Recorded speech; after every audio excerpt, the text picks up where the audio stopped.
Hey, what's up, everybody? Of course, this is King Von Jr. of the Victorious Ones podcast. Of course, thank you very much for tuning into another episode. Sorry about that. I don't know what's up with this camera, but of course, of course, good evening, everyone. This is King Von Jr. of the Victorious Ones podcast, a place where gaming meets comics, meets sports, meets movies, as well as inspiration. And like I said, I'm your host, King Von Jr. You can follow me on social media on Twitter/X at 301 King Von Jr. You can follow me on Instagram at Mr. King Von Jr. You can follow the show's Twitter page at Victory Pod One. You can also follow the show's Instagram page at Victorious Ones Podcast. I'm also the social media producer for the unpopular review wrestling show Perfect Plex Talk Radio, of course, on Mondays at 6 p.m., hosted by a friend of the program, Mike Knox. And so I don't want to sound so formulaic, but there is a lot to really cover in tonight's episode. Sorry for the sort of delay, if you will, but yeah, excuse me, like I said, there's definitely a lot of ground to cover. Whether it's March Madness with the Sweet 16, and certainly Marvel definitely dropped a bombshell with this news about Avengers. More on that later. We're going to talk about the week in wrestling, especially some of the main highlights. Excuse me, as it pertains to pertains to this week in wrestling. And so, let me see, for number one, like I said, I'm going to go into this March Madness talk right now. And for one, I want to say congratulations to the University of Maryland, for making the Sweet 16, both for the men and as well as the women. And so, I'm going to go into, I'm going to go into this bracket. And congratulations to the University of Houston. And sorry about this lag, this delay. I don't know what the case is with this right now. Maybe some browsers got to close out. Hold on for a minute. I hope there's no delay on your end. But yeah, like I said, as far as as far as with this, with this Sweet 16. All right, now I said, hold on for a moment. Internet's kind of internet, and at least on my end, I was not, really, making an impact on your end for those that happen to be watching, happen to be live streaming and watching by way of YouTube and everything. Let me see. All right, now I think we are good. Yeah, so like I said, as far as that, when it comes to, I want to get a pause on my end, but like I said, as far as the bracket, we have as far as the bracket on Friday, we have Michigan against Auburn. Auburn's number one in that division, in that region. So they're gonna play number 5 Michigan. Of course on Friday, you will also have Michigan State going up against Ole Miss.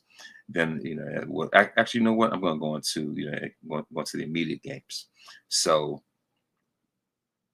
so for tomorrow, we're going to have Alabama at number 2 going up against BYU. We're also going to have number 1 Florida, the Florida Gators, going up against number 4 University of Maryland. We're going to have Duke, who's number 1 right now, going up against Arizona. Even though Duke doesn't have a lot of size on their end, they definitely have a lot of power, and they're very much power packed right now. Like I said, Duke's going to face Arizona. Duke's number 1 seed, Arizona number 4 seed. Florida's number 1 seed, Maryland's number 4 seed. We're also going to have Texas Tech going up against Arkansas. So so those are all the matchups for tomorrow. Now, when it comes to Friday, the matchups for Friday are going to be Auburn versus Michigan. We're also going to have Michigan State versus Ole Miss. Like I said, that's for Friday. And also we're going to have Tennessee versus Kentucky. And then finally, we're going to have the number 1 University of Houston versus Purdue. So, the fact that Houston is ranked number 1 in their particular division, or a division or conference, that speaks volumes, because, Houston, like I said, Houston has not had that height of success in a long time, at least I'll say 40 years, really. Like I said, Houston hasn't really had that type of spotlight, or at least that type of like big time Sweet 16, NCAA success since the days of Hakeem Olajuwon, Clyde Drexler, Fastlane Majama, all that stuff, right? And so, like I said, that's definitely definitely a breath of fresh air. You know what I mean? So like I said, that's those are the standings, and so some of these are pretty tough to call. As much as I want to see the Terps win, I'm glad they made it, but they're only going to make it so far, because Florida is not a slouch. So Florida may end up taking it, but Maryland's definitely a wild card. As far as Houston versus Purdue, I'm going for the Houston Cougars. You know what I mean? When it comes to Kentucky versus Tennessee, Kentucky looks like they're going to end up taking that one. BYU versus Alabama, I'm gonna have to go with Alabama. Duke versus Arizona, I'm not someone who roots for Duke, so I'm gonna go with Arizona just out of that. But truthfully, Duke could end up taking it.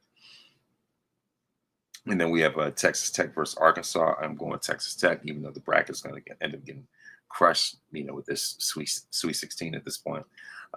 So I'm not going to get my hopes up way too high. You know what I mean?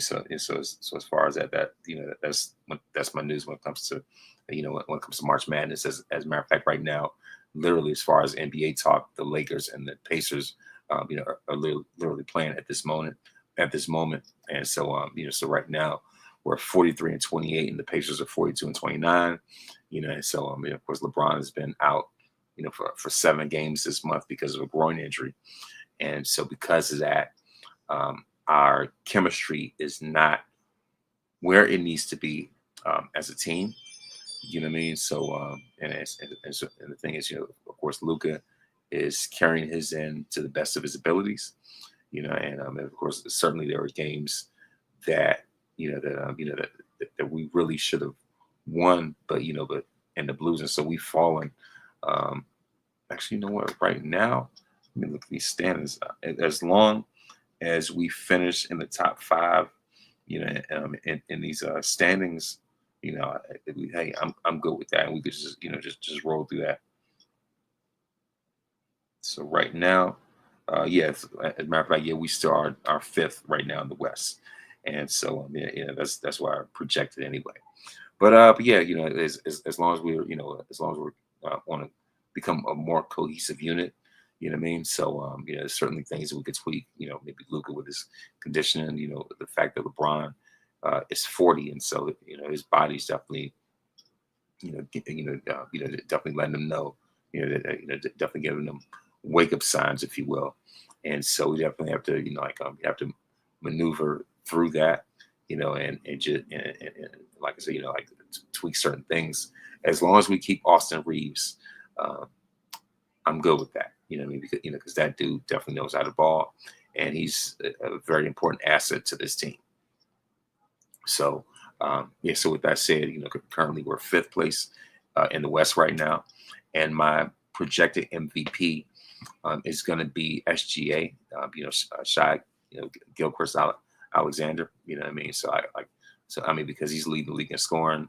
OKC is a powerhouse in the West. So there's nobody else that I could think of right now, nobody better, for that MVP. That's my early prediction than SGA. So there you go. So anyway, other than that, before we get into the week in wrestling, I will say that, of course, there was a big, huge announcement. There was a bombshell, if you will. The fact that Marvel has confirmed their cast for at least most of the cast for Avengers Doomsday, and from from what I've seen, and I mean, I've already seen seen the roster of who's going to be in the movie, but with this rollout, this is definitely the shot in the arm that Marvel has needed since the pandemic.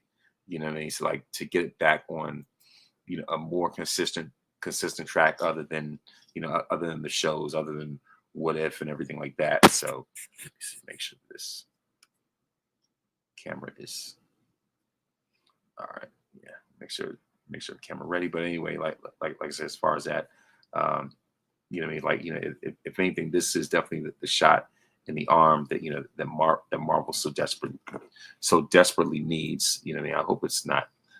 I hope I'm not freezing or anything. But yeah, like I said, at least on my end. But yeah, like, you know, excuse me, my bad. Like I said before, you know, like just looking at this cast, and it's great to see that the X-Men have been, like I say, you know, X-Men have been confirmed. You know, I say, you know, the original X-Men cast, including Hugh Jackman coming back as Wolverine. You know, of course, the original Cyclops actor, you know, Cyclops original actor, James Marsden, you know, who's been doing a lot in the Sonic movies. So he's coming back as Cyclops. You know, I want to say Halle Berry's coming back as Storm. Obviously, why not? You know, so we're gonna have Patrick Stewart come back as Charles Xavier, Ian McKellen come back as Magneto, and then we're also going to have Channing Tatum reprise his role as Gambit from Deadpool vs. Wolverine. You know, and so, you know, so when it comes to the X-Men side, like I said, it's confirmed. Of course, we're going to have the new Fantastic Four cast. You know, and of course, we're going to have that means we're going to have Sue Storm and Namor in the same movie. You know, so if you want to talk about you know, Marvel messiness as far as that's concerned, you know what I mean, that's still going to be, you know, quite, you know, like I said, quite a unique situation right there. You know, right there's a unique scenario, if you will. And so when it comes to the Avengers side, Chris Hemsworth, Chris Hemsworth has been confirmed to return as Thor. Sebastian Stan has been confirmed to return as Bucky. Letitia Wright is coming back as Shuri. Anthony Mackie, of course, as Captain America. Chris Evans as a Captain America variant. You know what I mean? So, obviously, Robert Downey Jr. is going to be the star as Doctor Doom. And, you know, I definitely want to see the way that they explain everything, as, you know, as far as that, you know, like I said, I definitely want to see, you know, like I said, I just want to make sure this video is public. But yeah, you know, like I said, as far as that, I definitely want to see the way that they explain this. You know what I mean? As you know, all right. So I'm definitely public, but yeah, like I said, I definitely want to see the way that this is going to be explained as far as RDJ being Doctor Doom. You know what I mean? So if anything, that's going to be, you know, the big issue that they're looking at. Of course, Mark Ruffalo is going to come back as the Hulk. Tom Hiddleston coming back as Loki. You know what I mean? So like, it's going to be a who's who, a Hall of Fame cast, and especially with this teaser, you know, when they show all the chairs for the actors that, you know, that they're going to be in this movie. And I know this is going to be a huge game-changing event. Obviously, it's an Avengers movie, of course, but the stakes are going to be raised to the absolute highest level, to the nth degree. You know what I mean? And so it's just like to see, you know, RDJ back in his element. So, you know, so it's just like, originally, you know, phases 1 through 3, he was the guy that, you know, that Marvel, you know, like, Marvel, the guy that, you know, that carried Marvel on his shoulders, you know, to save the franchise. So as a hero, you know, he was the one that was saving Marvel. But now on the villain end, he's going to be the one that's going to be carrying, you know, going to be carrying these Avengers, you know, these next Avengers movies. You know what I mean? Like, you know, as far as his role as Doctor Doom. So you know, so and the thing is, like I said, one decade's hero becomes another decade's villain. You know, so he's clearly lived long enough to see himself become the villain. And so, you know, so on one end, you know, on one end he carried the franchise as a hero. So now he's carrying the franchise once again as the bad guy. You know, this is the definition of living long enough to see yourself become the villain. You know, and I think it's definitely going to work. And matter of fact, I saw something where Josh Brolin was also confirmed to reprise as well as Thanos, and to see Thanos face to face with Doctor Doom instead of Iron Man. That's going to be very interesting. And it's like, to see RDJ, face to face with the Mad Titan. Instead of being a hero, this time he's developed. And so, for those that are very familiar with, with Secret Wars, as far as like the more modernized versions of Secret Wars, we know that, spoiler alert, things don't end. Things don't end very well for Thanos when it comes to facing Victor Von Doom. You know what I mean? So I definitely want to see how that plays out on screen. You know what I mean? So, and then the thing is, Robert Downey Jr. and Josh Brolin have proven that that they definitely have great chemistry together. And so, to see them in a different perspective and in a different scenario, if you will, like I said, that is going to be very fascinating because, as I've said before, RDJ went from being, from playing the hero that killed Thanos to the villain that is more powerful than Thanos. So I was like, oh man, this is definitely Thanos's kryptonite, if you will. And speaking of Dr. Doom, I'm literally wearing, like I say, in honor of this announcement, in honor of this rollout. Is like, I'm proud to wear this shirt, and I definitely have, like I said, I'm definitely ready for Awesome Con coming up. And I especially with with this announcement, with this upcoming Fantastic Four movie, I would not be surprised if I'm going to see a lot of Fantastic Four Doctor Doom cosplayers out there as well. And like I said, I'm very excited. I can't wait. So it's just like, I'm ready for it. This is like MCU Royal Rumble, if you will, MCU WrestleMania type of thing. So I think that I might call this episode MCU Mania. Who knows? But yeah, like I said, that's that's my news when it comes to when it comes to the world of of entertainment, comics and movies and stuff like that. Like I said, outside of wrestling. So at least, like I said, at least I was able. Excuse me. Let me slow down. At least I was able to get this out the way. And so now coming up, let's see what I'm going to do. And it's time for the week in wrestling.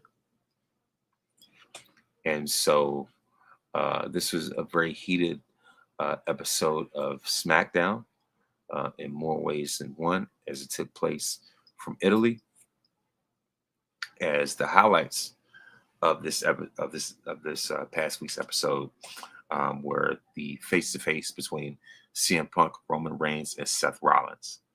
And we also have Jade Cargill versus Liv Morgan, Braun Strowman versus Jacob Fatu, and Zelina Vega versus Piper Niven. So so those are the highlights.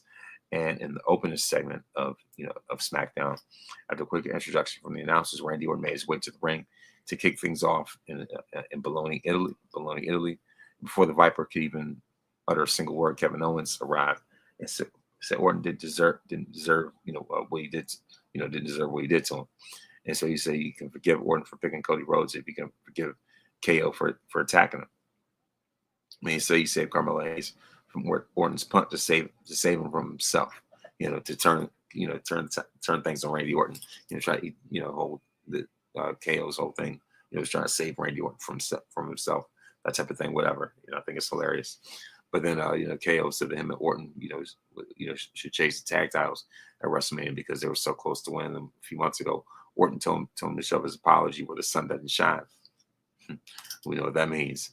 But of course, the Viper says he's going to kick KO's head off at WrestleMania, and the announcers seemed to confirm the match was going to happen. And it's definitely a logical route for WWE to take with this feud. And so, so as far as that, I'm definitely looking forward to seeing, KO versus RKO at WrestleMania. You know what I mean? And next up we have Drew McIntyre and Shinsuke Nakamura versus Jimmy Uso and Damian Priest. And the winners of this match, were Damian Priest and Jimmy Uso. You know what I mean? And so, so as far as that, next up we have Braun Strowman versus Jacob Fatu. Not really all that interested. But of course, Braun Strowman ends up winning by way of DQ. Because of interference from Solo Sikoa and Tamatanga. And so next up we have Zelina Vega versus Piper Niven. Chelsea Green's, Chelsea Green's, bodyguard, defense secretary, whatever. And so it wasn't in the end. Piper Niven ends up defeating Zelina Vega. And then here we have Liv Morgan versus Jade Cargill. And of course, for those that if you happen to pay attention to it, we could see that Jade Cargill has a new SmackDown render, since she came back, and so and not only that, but Jade happened to sport a new hairstyle. It looked like a mullet, like some type of pixie cut or whatever, some type of look very 80s ish, if you will. At first, I thought Jade had completely cut her hair really short, but then when she came out, I was like, oh, all right, then we're doing pretty much like a like a kind of like a super Tinkerbell, super strong, sort of Tinkerbell type of thing, or whatever. But yeah, it's like a giant size Tinkerbell, pretty much. As far as the way that Jade's hair looked, like I said, it gave off, sort of like 80s mulletish, type of vibes, and it definitely leaning heavily into Jade being a baby face. You could tell by her moves. You could tell by just her in-ring expressions and things like that. And like I said, they'll definitely definitely lean heavily into this. And so Jade goes up against Liv Morgan, and so and I will say that they both have pretty nice chemistry in the ring, but the highlight of it was Naomi making her return and return the favor on Jade by attacking her and cost her the match. And so the crowd really started coming alive, and it definitely chanted a lot during this match. And so so like on one end, Liv Morgan had the upper hand, but then the momentum changed, in Jade's favor, and so just as Jade started to build up head of steam with it, I guess just getting ready to put Liv away. Like, so Naomi comes out, and I like Naomi's new gear, like with the caution tape and things like that, and so so she got rid of the rainbow hair and has the natural, curly look, if you will.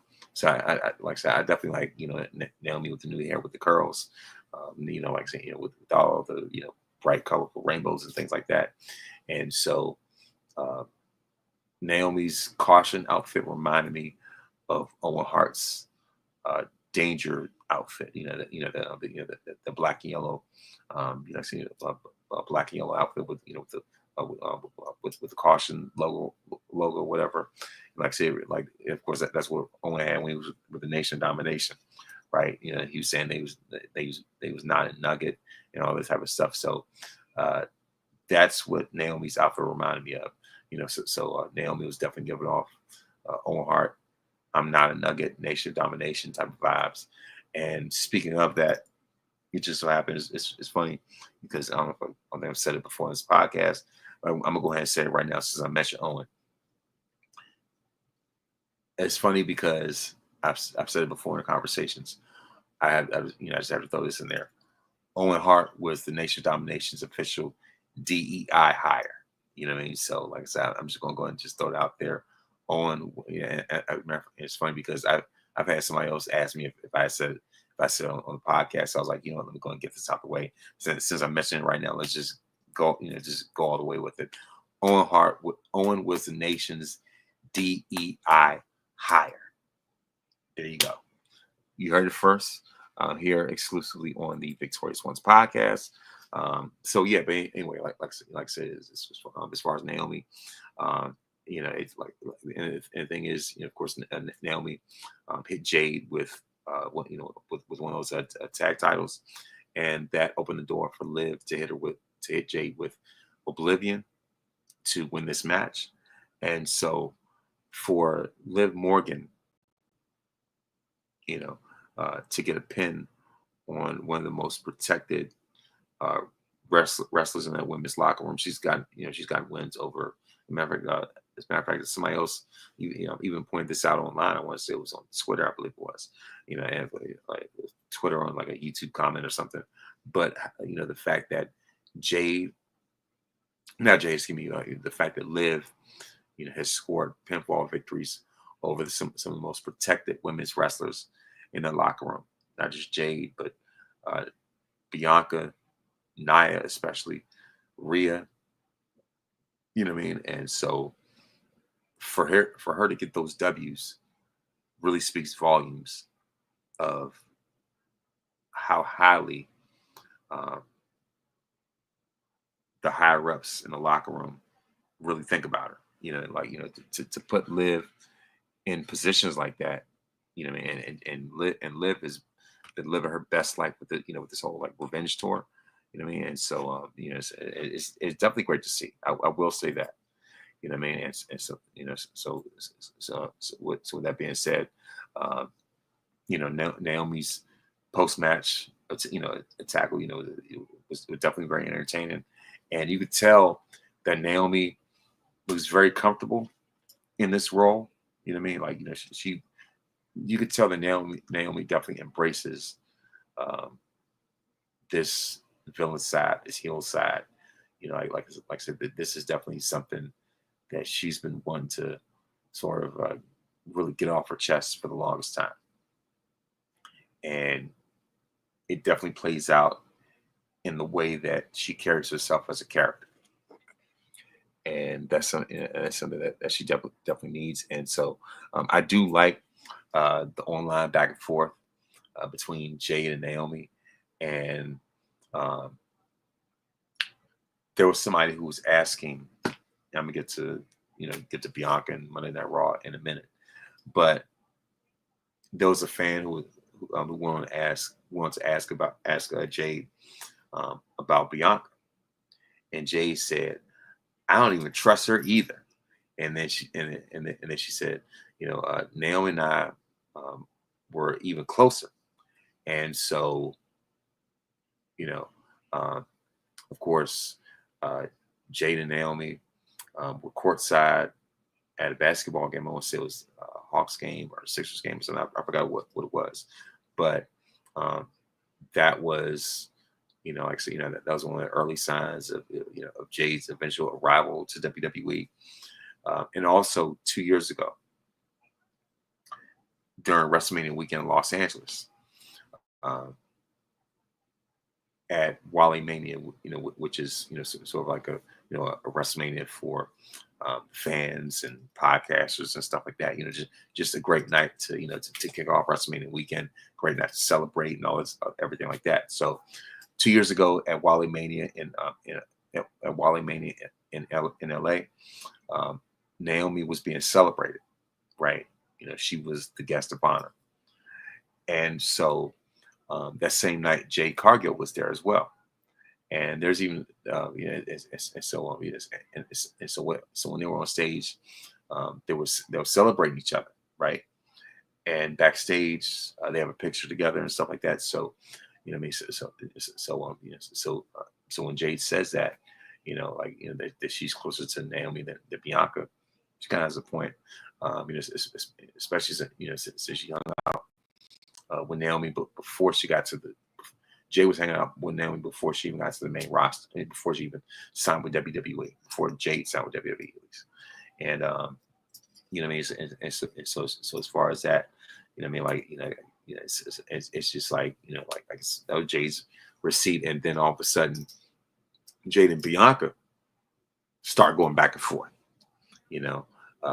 Bianca was saying, I have basically, she was saying, that she had too much stuff on her plate, and just leave her alone, all this type of stuff. Or Bianca says online, "Leave me be," that type of thing. And so, and then Jay claps back and says that Bianca's always involved. It's been involved with too much mess right now. Of course, like not only with with this triangle with her, Jay and Naomi, but also the triangle with her, Rhea and Io. It's just like Bianca's just constantly, just caught up in just somebody's crosshairs, if you will, crossfire. And so yes, it's very, like I said, this is something that you definitely need popcorn for. As far as this drama between those three. And like I said, as far as that, Naomi's gear was definitely the MVP that night.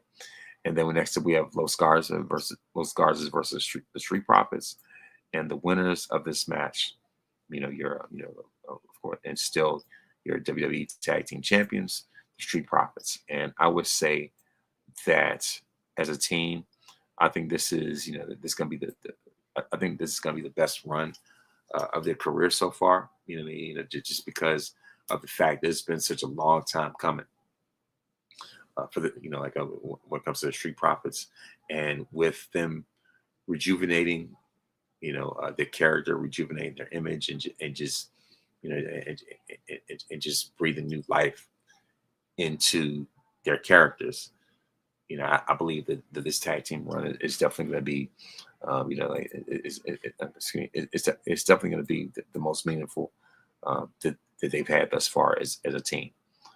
And so, also with this, with this three-way promo between Reigns, Punk, and Rollins, CM Punk brought up a very interesting point, in the fact that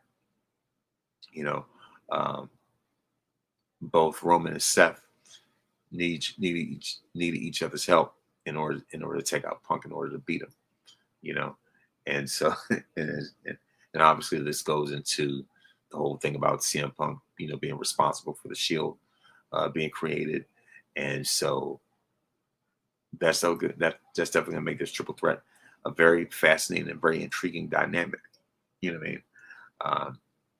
Just because of the history that all three of them have with each other, right?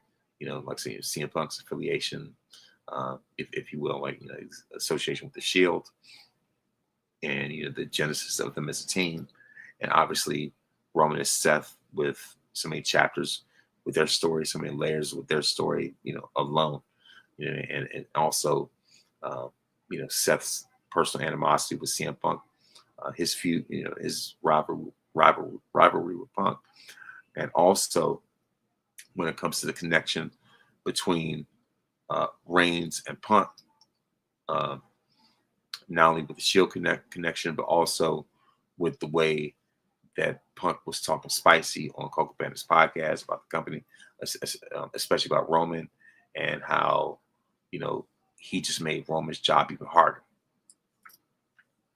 Right, and so you have that history right there as well.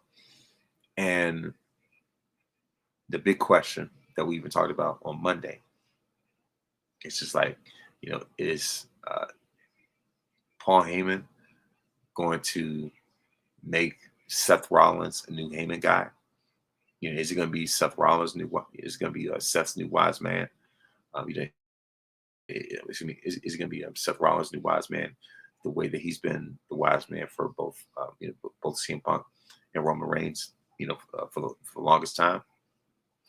I mean, who knows? You know what I mean? So it's just like that would be a very intriguing twist, something that is not on my bingo card at all whatsoever when it comes to WrestleMania. You know what I mean? So I will say that that was definitely one of the highlights of this past week's Friday Night SmackDown. Now it's time to move on to Monday Night Raw, which took place in Glasgow, Scotland. You know, and John Cena, as usual, chose violence. He went scorched earth on the internet, talking about how he was going to ruin wrestling, and how he was going to, how he was not only going to, not only going to win his 17th championship, and as he would say, as he would say, surpass the Fun Machine, limousine riding, Nature Boy, Ric Flair, whatever, so now he's just seen to say that, but even entertain the idea of bringing back the spinning belt, something that really pissed off fans for the longest time. And so, what better way to do that again than to unveil the spinning belt, if not the most polarizing championship that the WWE's ever had. What you say about that? I know a redhead with a banging body and a stank attitude. Right. She's as happy as a fire. But anyway. Sorry about that. I'm watching this. Anyway, this episode of Abbott right now. It's just all one anyway at this point. But yeah, like I said, as far as that, like I said, a lot of Cena's ire is towards the IWC, and not as much as directed towards Cody. So, it's just like whenever they sort of go face, kind of like go face to face, Cena's attention is more so on the fans, whereas Cody's attention is on Cena himself. And so, so of course, next week I'm definitely looking forward to, how more of this is going to end up paying off when it comes to, when it comes to their journey on the road to WrestleMania. And from the looks of it, I would say that Cena versus Cody is going to be the night 2 main event.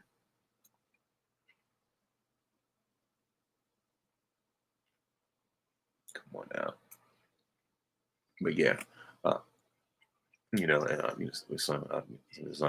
as far as that, then also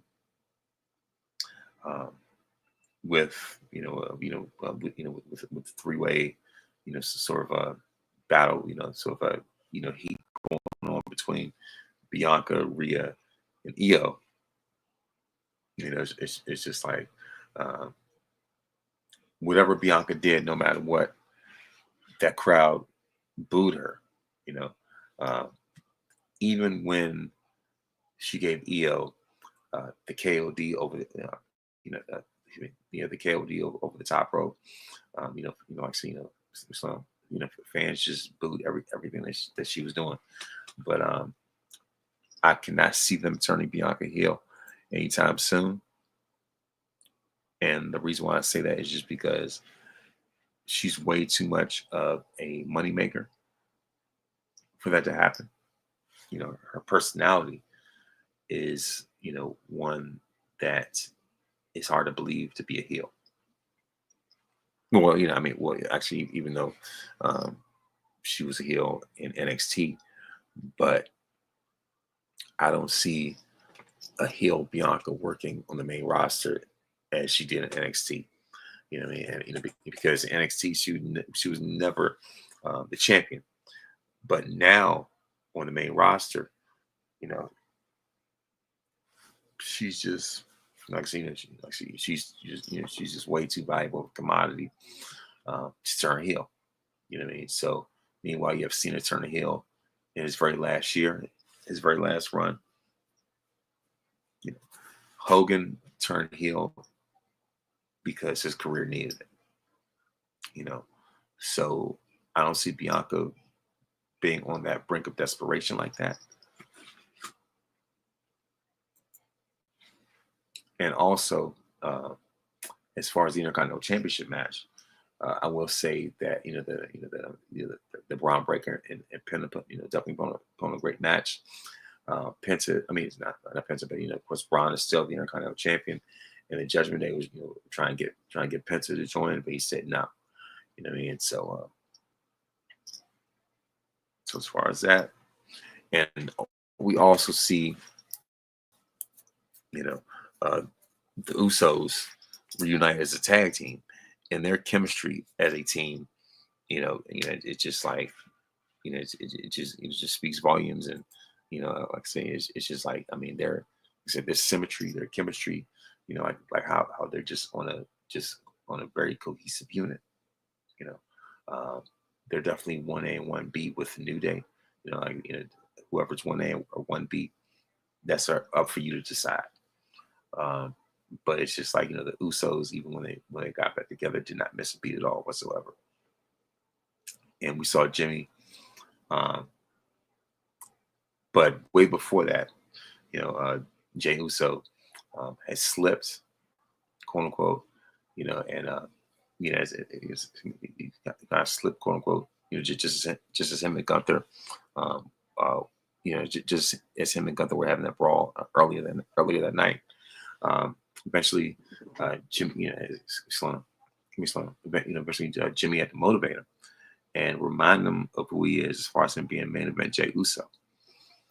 And so Jimmy goes on the other end, and Gunther says something, reckless, and was talking trash, and Jimmy, might as well have slapped the accent out of Gunther. You know what I mean? Like, so when it comes to his brother, like I said, if anything, Jimmy does not play any games when it comes to that.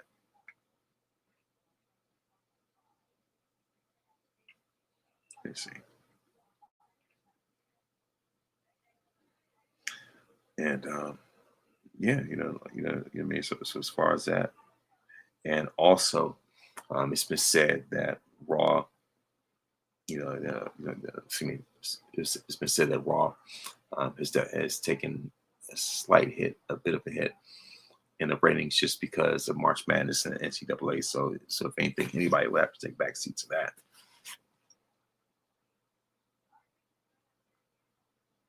Let's see. But yeah, pretty much. And so when it comes to SmackDown, we see that there's even more trouble in paradise, if you will, when it comes to when it comes to Trick Williams, Obafemi, and Javon Evans. And I can't wait to see, what they're gonna do with this championship going into next year. Going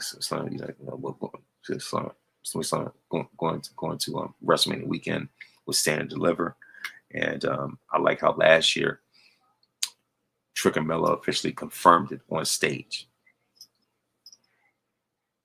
So, let's see. And by the way, Friday Night SmackDown, Monday Night Raw both took place, internationally. Yeah, so, but yeah, you know what I mean. So it's just like, there's, like, if anything, I want to make sure I'm not, missing necessary details, if you will. But but overall, the weekend wrestling, just really, hasn't been too bad. But yeah, like I said, so as far as that, if anything, those are some of my bigger highlights, if you will. You know what I mean? And also, like, when it comes to NXT, we saw that Stephanie Bakir had to defend both the NXT Women's North American title and NXT Women's title in the same night, right? And so,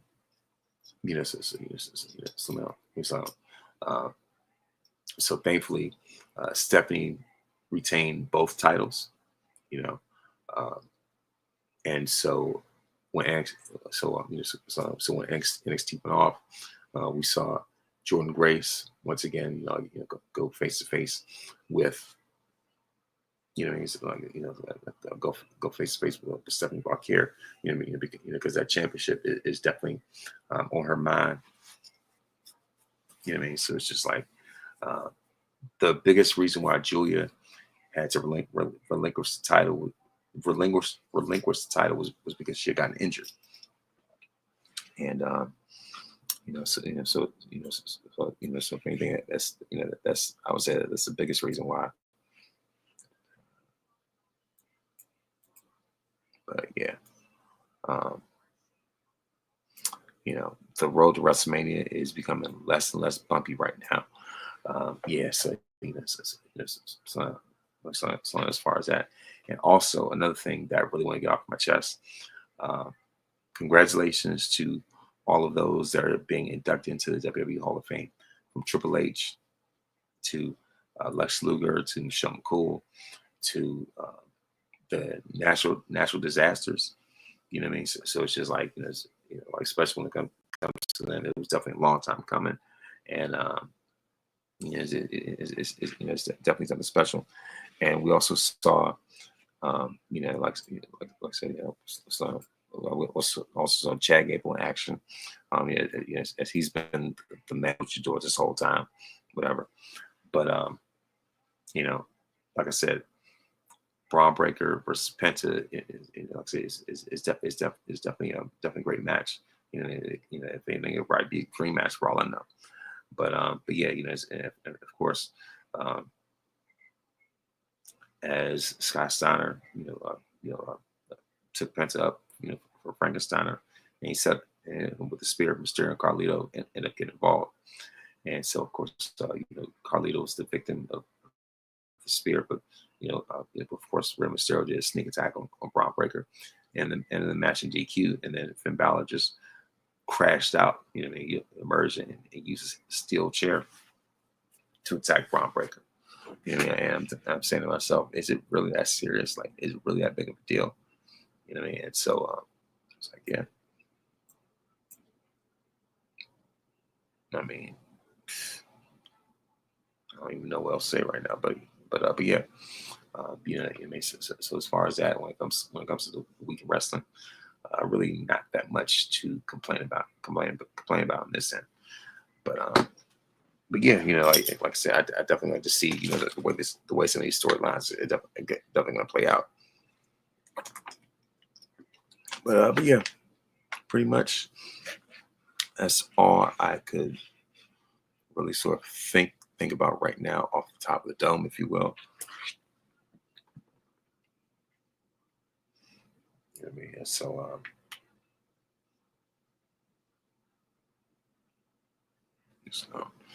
did it now. Make sure that my browser is not crashing out on me. But yeah, like I said, as far as that, now is the time where like I said, let me see. I already talked about, like I said, I talked about the NCAA tournament. You know what I mean? Already talked about that, and also I want to say, as I mentioned online, I'm glad to see that I'm glad to see that Hogan has pulled out of Las Vegas. Excuse the expression. Excuse me. Pause, if you will. But so Hogan's Hogan has pulled out of being Las Vegas. Pause, if you will.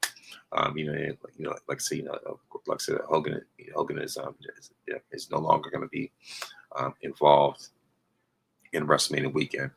I'm saying to myself, why would we need him in the first place? And not only that, but he was even charging over $6,000. Like, really? Like, come on now. I don't have to pay to meet the races. You know what I mean? You can see them, anywhere, anytime, for free. So why waste $6,000? Public Enemies podcast will say, why waste 6 bands on somebody that's gonna, that's gonna call you something very racist and derogatory? You know what I mean? It's just like, like I said, why spend $6,000 on that? I wouldn't even spend 65 cents, let alone $65, let alone $650, let alone $6,000 to meet a racist. It's backwards. It makes absolutely no sense at all whatsoever. So I'm glad that WWE pulled the plug on that, because that was going to go nowhere fast. So yeah, so as far as that, all still very much right in the world. I'm looking forward to getting WWE 2K25. I want to see what that showcase is really going to be about. They definitely have some very unique layers to that showcase as well. But on the flip side, I did get that Marvel versus Capcom Classic Fighting Collection or whatever. What I mean, it's definitely very, very fun to play. But yeah, like I said, that pretty much summarizes, my coverage, if you will. And so now it is time for the birthdays. On March 24th, trifecta, if you will. The Undertaker turned 60. Peyton Manning turned 49, and Lana turned 40.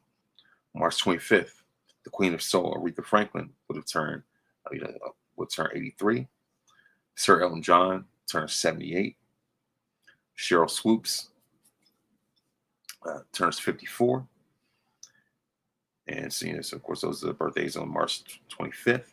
On March 26th, Steven Tyler from Aerosmith turned 77. Teddy Pendergrass would have turned 75.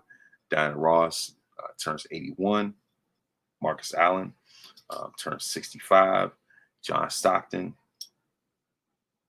turns 63. Martin Short turns 75. Ari Lennox turns 34. On March 27th, Randall Cunningham, Randall Cunningham turns 62. Mariah Carey turns 55. On March 28th, Mr. Perfect would have turned 67. And of course, that's it when it comes to, that's it when it comes to the birthdays.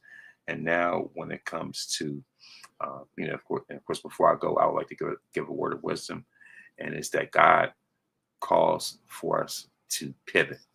I mean, so no matter what comes our way, God has called us to pivot. He's given us the tools to make the pivot, to make whatever necessary transition that we have to make, and like I say, in order to obtain the victory that he has for us.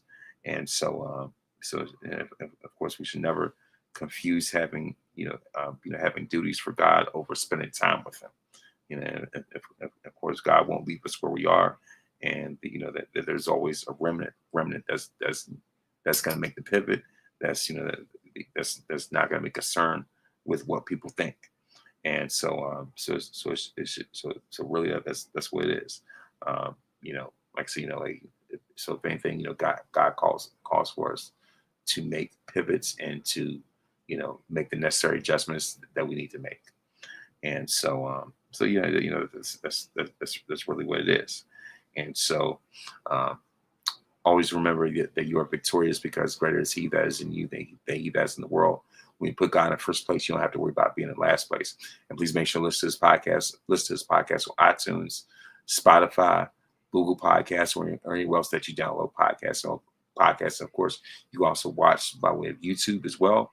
I mean, of course, thank you very much for watching, and thank you very much for listening. And may this day be the very best day of your life.